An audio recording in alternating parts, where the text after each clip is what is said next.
Address is up here, mail@samdavies.me. Feel free to email me if you think of questions later. I want to emphasize I'm just a guy. So by day I work in hospital data systems, specifically related around anesthesia. So if you're worried about a job that will put you to sleep, it's absolutely there. But I do read about crypto and security stuff for fun, because that's how I roll.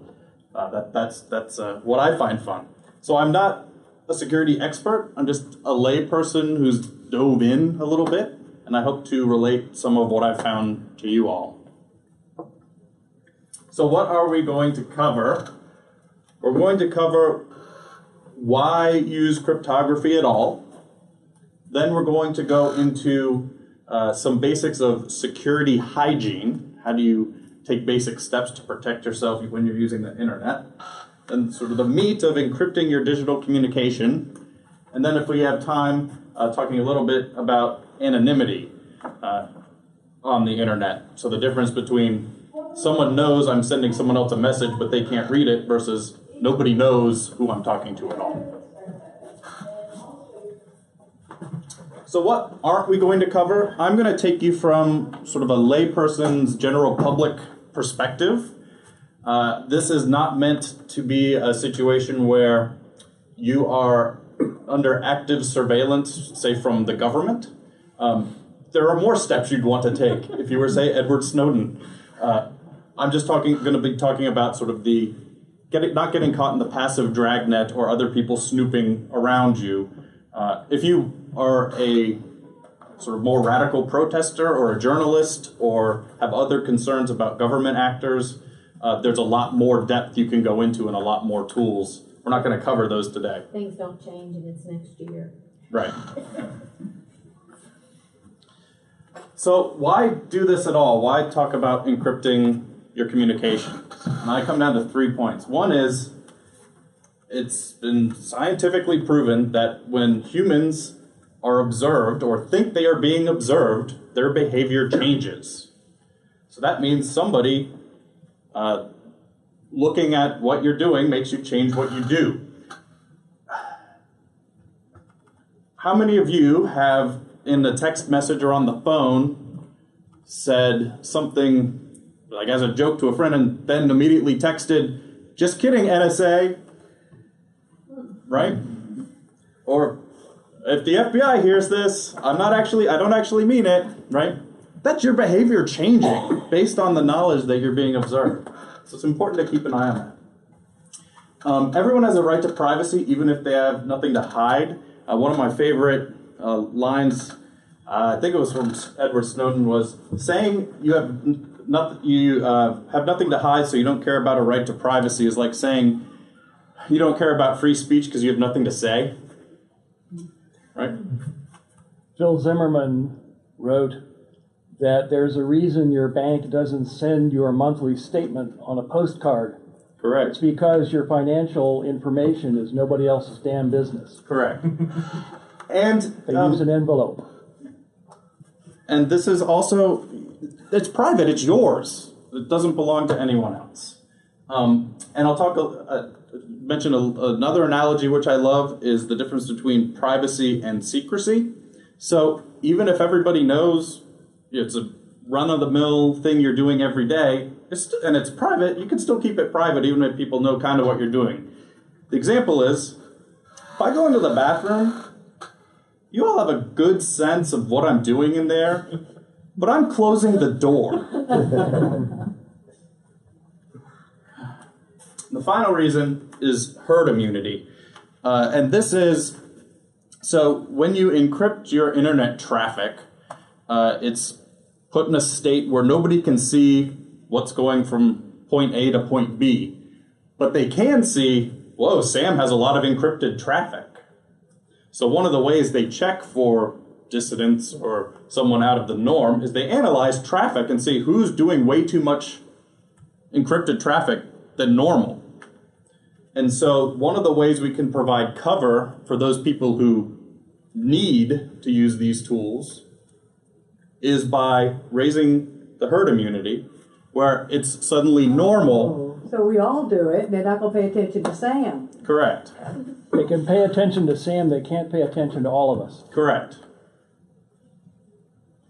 So I'm going to jump in now to security hygiene, and just full disclosure, I am going to steal heavily from an organization called the Electronic Frontier Foundation, or EFF.org.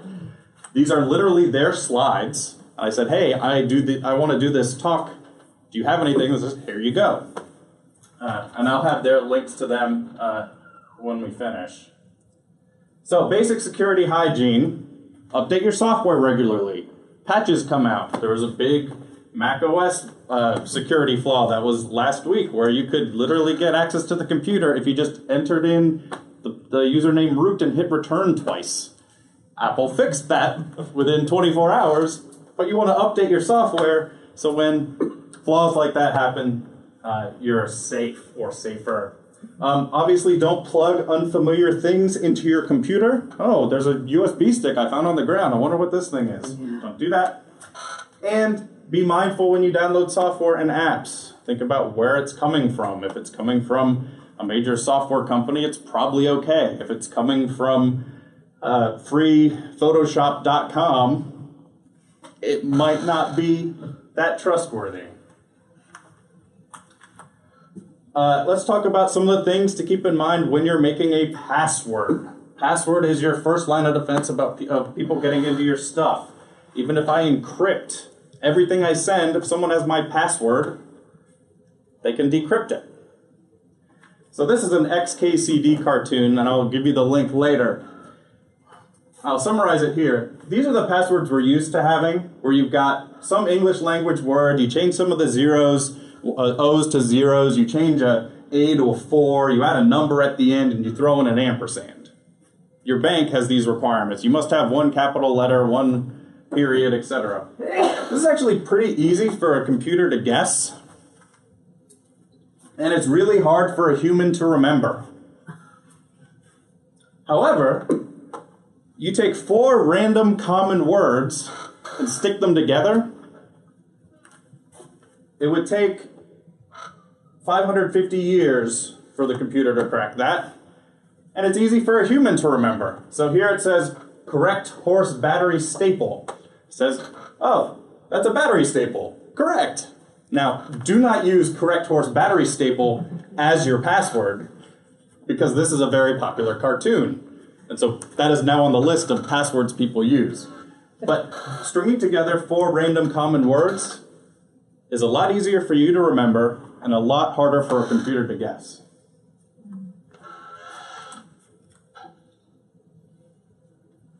You should make a passphrase, put those words together. There's even I think it was a 11-year-old girl put together something called a dice project, where she printed out this giant list of English words, and you roll 3 or 4 6-sided dice, and you write down the word.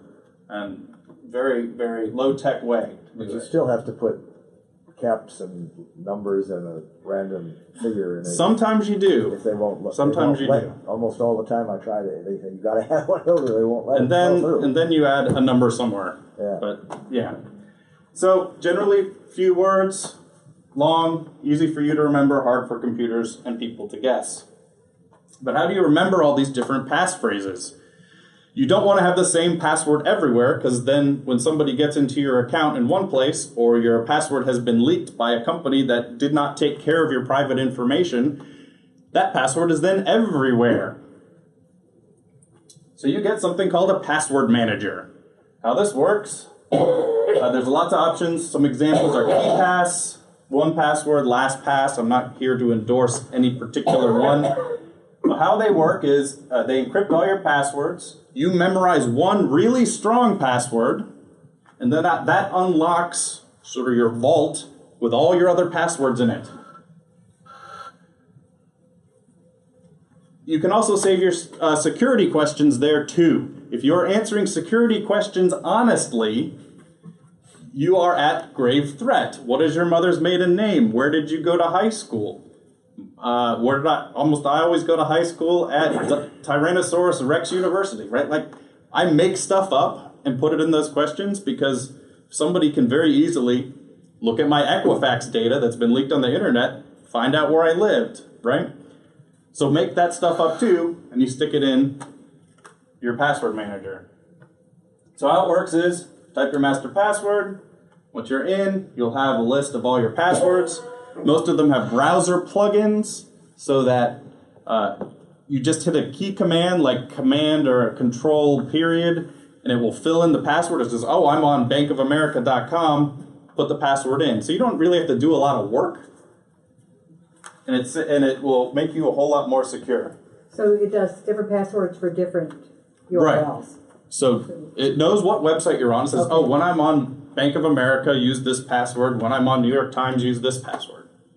So why should I trust Mr. PW Manager? So this lives on your computer as an encrypted file that only your password can unlock. So PW Manager sits So this somewhere in is Denver, a fake name. This have doesn't access. actually exist. Mr. PW Manager is just a generic example. But let's pretend that Right. it does. I mean, like that Okay, it does. 'Cause so- you gave us 3 different. Sure. So say with one password. Okay. Someone, that's what I use on this machine. Someone would have to have physical access to one of my machines, get access to my 1Password file. They wouldn't be able to decrypt it using any computer hardware that exists. They would have to know my password. So they'd have to get the file off my computer. They would then have to know what my password was in order to unlock all my other passwords. The master password. The one is master what you password, call- yeah. right? And you only use that password anywhere once, and it is literally in my will. I'm not going to tell you where my will is kept, but this is also very helpful. We had a death in the family this past September, and he used 1Password, and it made it a lot easier for us to go in and settle his accounts, because we could get into his Facebook account, we could get into his bank accounts and set things right. A lot of these services will have sort of those contingency plans built in where you can trust one other person with access, for example, your spouse. They also come with password generators right within the app, so you don't have to think about what the passwords are. And I don't know what my password is. I'm going to show you my Twitter password right now. Oops. So here I'm opening 1Password. I'm entering my master password. I got it wrong. That's good. Or somebody's watching you. Changes your behavior. You're videoing his keyboard so we can see what he's typing. Yeah, I don't know. you got it. I also have my credit cards in here. So here is my password to Twitter. I'm going to reveal it in large type. And I'm going to change this immediately because it's being recorded. And how I would change this when I get home, which I'm going to do, is I would come in and say edit and generate a new password. And I'd say make it as long as possible, as many symbols as possible. Yes. Oh, go ahead. Would you have access to your, let's say, Twitter account if you're not on this device? Yes. So they do offer some sync services. I do choose to sync it to my phone. And so when I want to get, I have the new fancy phone. When I want to get into my 1Password, it literally asks for my face. And then it unlocks with my face. So if I'm on a public device, then I can do that just using my phone? Yes. It would be very less useful if you couldn't do it on your phone. Because that's where we all live now. Don't lose your So face that- though. Yeah. Don't allow people to take pictures of you either. That's true. So that syncs immediately when you have the 1Password or whatever you have, your software? Yep. You don't have to go into that program and retype or copy and paste that password Right. in? It syncs. It knows that a password was generated. Mm-hmm. Why am I not concerned that that syncing activity will make that transaction available in the ether to somebody? So it does put you at a little bit more risk in that someone could potentially intercept that file going back and forth, but it is still encrypted. So you lose the physical security risk of someone having to actually have your device if they could snatch that file as it was going by, but it's still encrypted. So current encryption algorithms would basically take a computer, the fastest computers, hitting that password would, the amount of time it would take would be basically the heat death of the universe in order to crack the password in that level of encryption. So the encryption is very strong, and only you have the password to decrypt it. What you want to be wary of are services that offer to store your password for you, where that lives up on their server, because if they're not responsible with it, and they're a bigger target because they contain many people's passwords, to do that. That's a really important one. If you have secure information conversation, whatever that you want to engage in, which is the most secure way to do it? By landline phone, mobile phone, or internet? There's a lot to that question. I'll show you some specific tools later. What you want to make sure is that both ends of that transaction are encrypted, and that you can use a tool I'll get to called Signal to do voice and text encryption with your friends and family. The cellular telephone call is not encrypted, and according to, well, hopefully, based on the most recent Supreme Court case, it might change, but current case law is that if you send it out over the air through a signal, you do not have a reasonable expectation of privacy, and somebody can grab your cellular data without a warrant. So I do have a Landline does I require do a have in my house what I call my Fourth Amendment phone, which is a hardwired landline phone in my house. The call is not encrypted, but they are required to have a warrant because back when the laws were written, they thought of landline phones.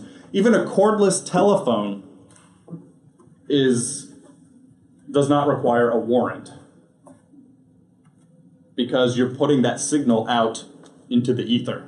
So if you're sitting in your living room and your receiver is in the kitchen, You are not subject to a warrant to listen to your phone calls. And Sam, that is true for if you get your telephony from Comcast or through a magic button like VoIP provider. Like, it doesn't matter how your non-cellular telephone conversation is transmitted end to end. What's important is that it is a telephone conversation, not a cellular conversation or a Skype or what's the other, like Google Hangouts conversation, or even FaceTime. FaceTime is encrypted. Okay, but so that's the important thing. So if you're like, if somebody came to your house and set you up a nice VoIP system, because it's a telephone call. We're in Louisa, they can't do that. Yeah. They still need a warrant to get access to that phone call. Unless Now you're we're using a gonna cordless do- telephone. Now we're going to Right, in which case they just have to walk by. Because we're Right. going to use all our landlines, and we're not calling them landlines anymore. We're going to call them our Fourth Amendment. That's why I call mine my Fourth Amendment phone, because it's the only one. And this is how broken the logic is. The actual signal coming from your little base station receiver to your cordless telephone in your house is encrypted. It just uses poor encryption that's been publicly known how to crack. So even though you are encrypting that signal, the government's argument is, well, everybody knows that encryption can be cracked, so therefore they don't have a reasonable expectation of privacy, therefore we don't need a warrant. Hooray! All right, let's jump ahead to talk about the digital communication. Oh no. Oh no, you've been found out. No, this has happened in the past where... So, what about those, like, encryption keys, that universal two-factor authentication? What do you think about the little hardware things? So I skipped over the little dongles and two-factor authentication, but I'll cover it now. So besides having a strong password, here, let me blank that out.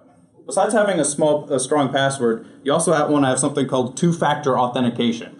So two factors means something you know, which is your password, and something you have, which is typically your phone, or could be one of the little dongles with numbers. So what you do is you set up two-factor authentication, say with Google, and you log in with on a new computer with your Google password. You hit enter. It says now asking you for this 6-digit number. We've texted it to your phone. So that's something you know, your password, and then a 6-digit number that went to something you have, your phone. So that secure device, either USB stick or what have you, 1Password can actually generate those numbers as well. Those things provide you that extra level of security. SMS is actually not very secure. People have found that bad actors can socially engineer their way through the phone companies who really want to help their customers into saying, hey, I lost my phone, I got a new one, can you make Sam's my number, I'm Sam, can you make my number now go to this phone? And then they get that text to your phone. So it is a little bit more secure to use either a little USB dongle or using an Authenticator app that exists on your cell phone. So do you have to worry about, like, what if I buy a dongle that's actually, like, a spy dongle?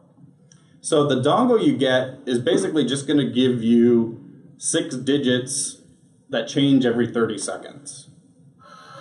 So I guess in theory, someone could give you one that was, Does Kaspersky make them?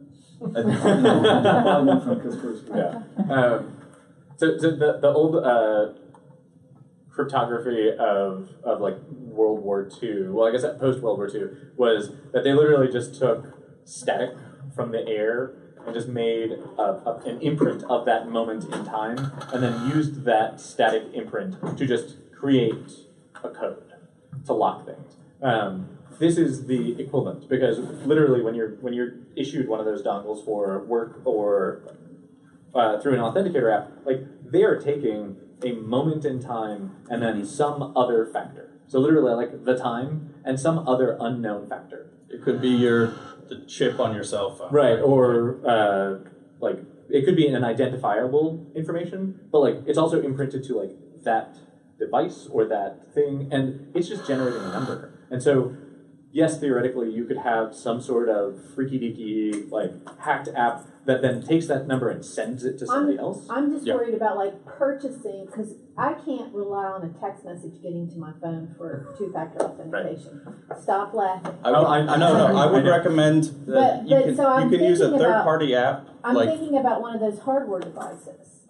You can use a third-party app like a Google Authenticator is the name of one, and that will work offline. So what you do is you go to Google and you set it up, and it'll have you hold up your phone to the QR code on your computer screen, and then that number generator will live only on your phone. Right.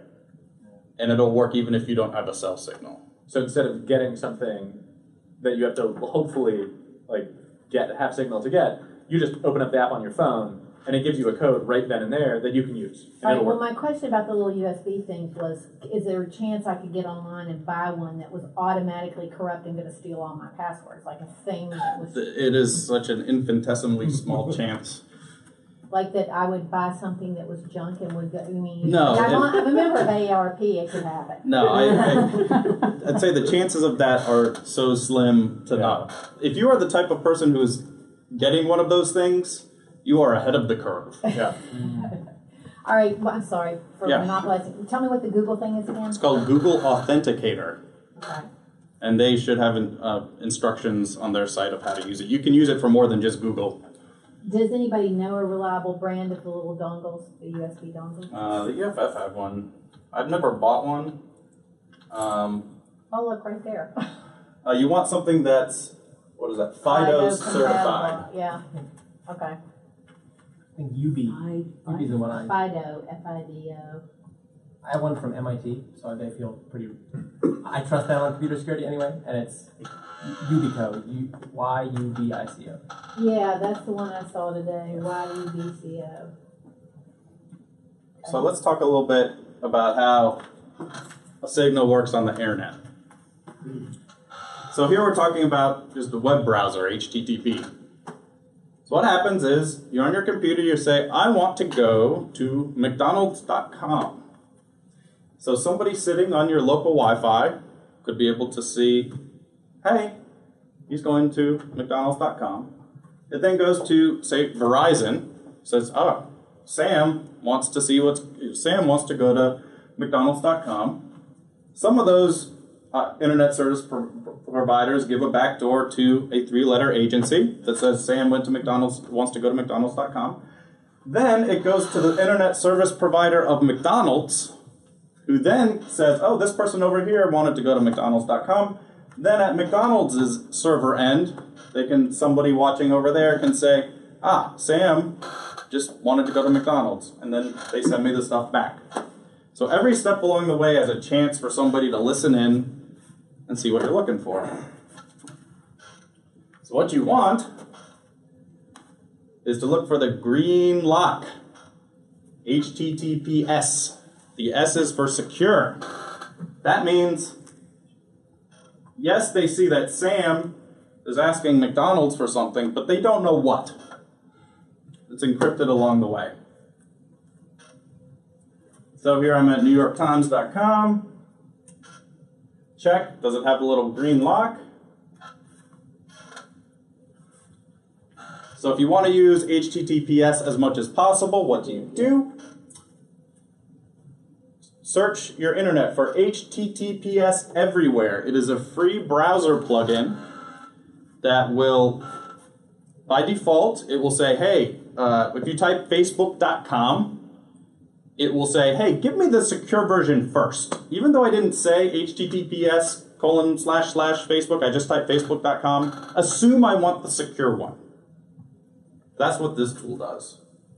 Sam, this work equally well on both PC and Mac? Uh-huh.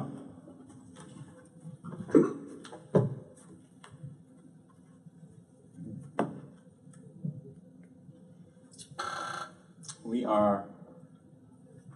So, what is a VPN? So, a VPN is basically takes all the traffic on your computer and puts it in the secure tunnel to the other end. So, what this prevents is, say you're in a coffee shop and you want to use the Wi-Fi, you don't know who's messed with that Wi-Fi base station. They could have put in certificates to make Bank of America, you think you're going to Bank of America and the certificate is green, but they actually are sending it to their own house. So what a virtual private network does is, hey, I connect to Starbucks Wi-Fi, but no, I'm going to send all my traffic through this intermediary, the VPN, to the other end. It also is a tool you can use if you don't want Verizon knowing where your traffic is going. But one thing to be cautious of is that VPN then knows everything you're doing. So when you're looking at VPNs, you want to look at what's called their log deletion policy. So some delete their logs every 12 hours, some delete them every 24 hours, some delete them every 6 months. Yes, sir? I'm using one that claims they keep no records whatsoever. That is probably false. I would say if they delete them within minutes or hours, that's true. They have to have some log. Well, yes, they would have to, but they claim that they have no records. Yeah. Anybody asks for them, they can't help. Exactly. The best way to prevent a subpoena is to have nothing.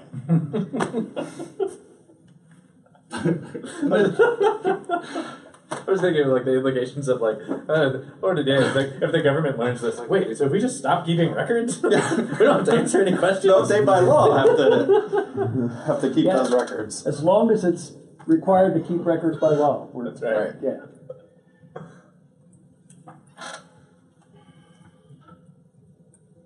Let's talk about emails.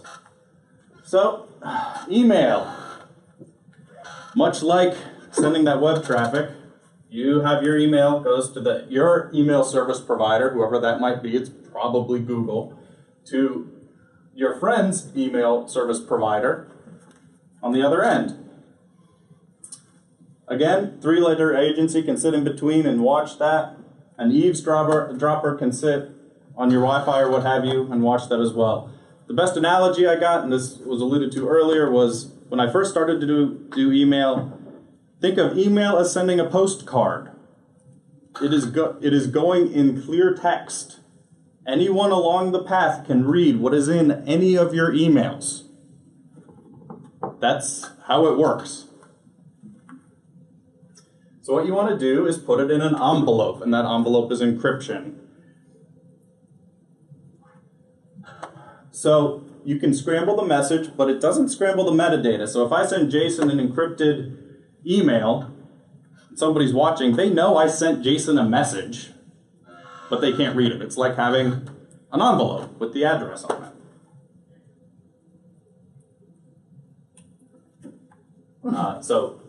This is from Get Smart.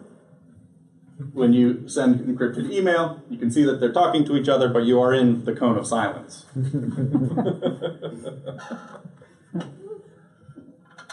I'm not going to go into specifics about how to encrypt your email because it is still super nerdy. It is not user-friendly at all. If you have questions, send me an email. I'll gladly jump into it with you. But it is not something most people will end up doing because it's such a pain in the rear to actually set up, sending up your encrypted email. There is a service I would suggest looking into, which is called protonmail.com. It's I think it's Swedish company that Swiss company that encrypts all of your email. So let me ask you a question. That last illustration that you did, it seems like, we talk about all of this other stuff that we can kind of keep a handle on, but if we're in an environment where we're worried about our message, it seems like our email is super duper vulnerable. It is. So do not put anything in email that you would not put on a postcard.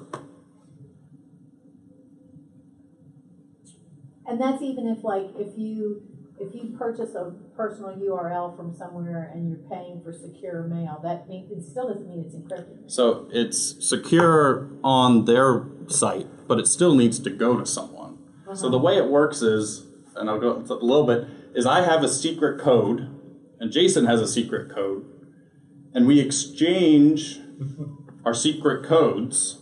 This isn't like a handshake. It's like I send him a giant number. He sends me a giant number. It is. So, and then once we have that, here's the postcard. It's now in an envelope. Oh, okay. Once I send him the magic number, and he sends me his. Okay. You have to have both to make it work. Are you talking about encryption, or are you talking about secure mail? Or is there a difference? Encryption it's encrypted every point along the way. Secure mail just means it's encrypted on the server of your email provider. But with the three-letter agency there from between the two email providers. Yeah, that would need an encrypted email message. All right, that's the only way to get. Correct. Okay.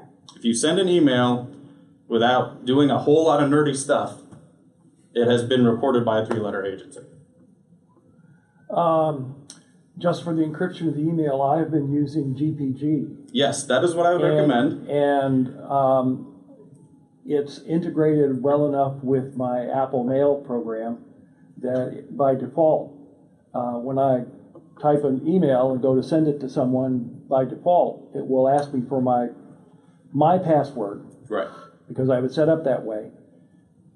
I type in my password, it encrypts it and sends it. So in order for it to send to someone, you have to know you have to have their key. Yeah. So you have to have exchange keys. You will have to exchange keys. So it's normally what I've experienced using encrypted emails. I've got nerdy friends, and we set this up, and then we send each other email for a couple of days saying, "Hey, this is encrypted. Yes, it sure is. And then we get bored of it. One of the limitations is it's pretty hard to put on more than one device. So it's hard to get that secret number onto your cell phone. So it's really, if you're going to do it, it's really right now sort of a one device type thing. I only check my email on this computer. Or I only check my activist email, which we all have exchanged keys Right. on this computer. I have a few questions. There's actually one is for you, if we can ask this Yeah. question now. So I'm a student at UVA, and the UVA endowments, which is like a lot of money that the university invests to market itself, it's not public right now, and it's really painful to go through those records. Like, I mean, I know the college foundation has those kind of information, but like, if I were to go about this, like, how is this like tangible? So it's really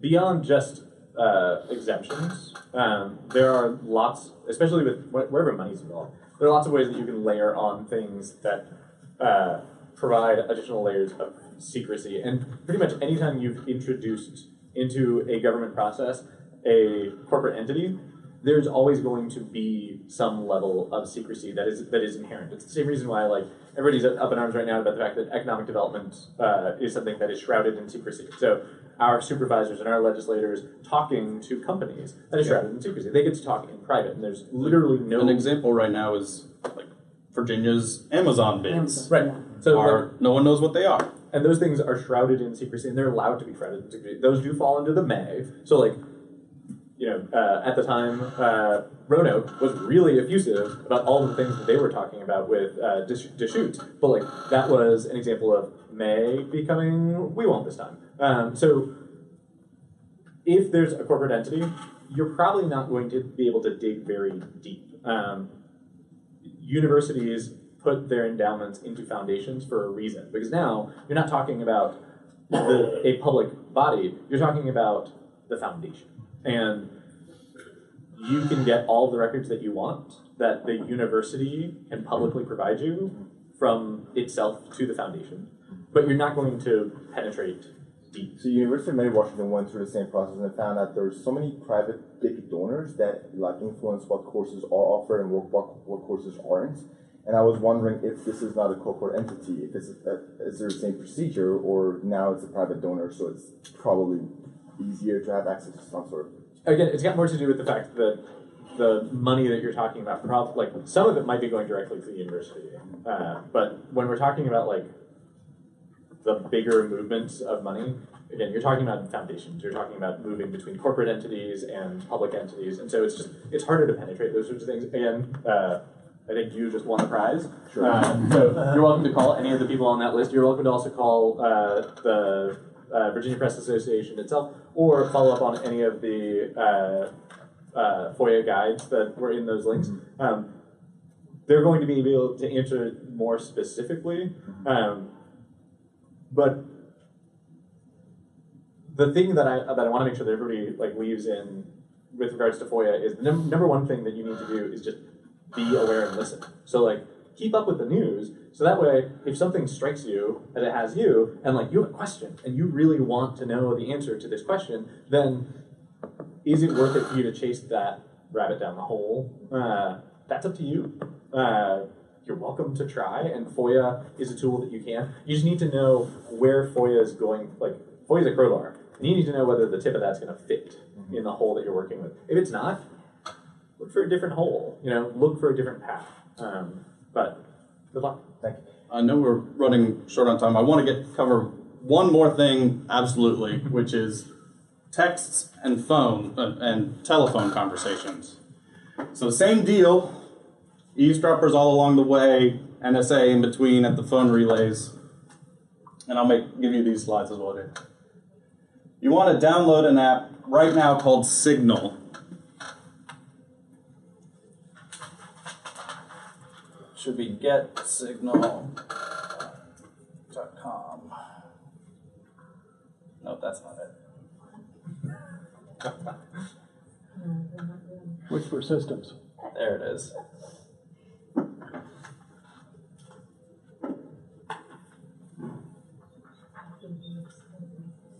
It is.